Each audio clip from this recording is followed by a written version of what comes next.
Cette chanson de Noël a une histoire absolument bouleversante. Pour la comprendre, il faut remonter en 1954. La guerre d'Indochine est finie et les accords de Genève décident de la partition du Vietnam.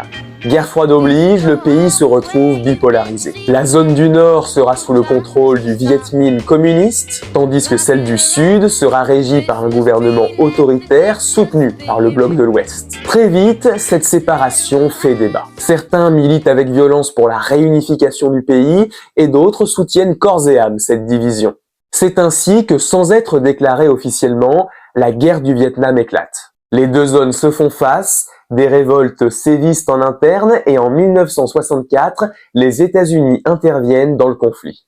Peu à peu, la guerre du Vietnam devient un événement historique ultra médiatisé et une grande partie de l'opinion publique est choquée par tant de violence. Dans le même temps, des cris de paix et d'égalité résonnent partout dans le monde et le mouvement hippie cumule les manifestations.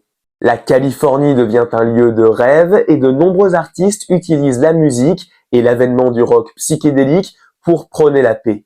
Les drogues se démocratisent, la parole des jeunes se libère, les festivals se remplissent de fleurs et les Beatles ne sont qu'amour.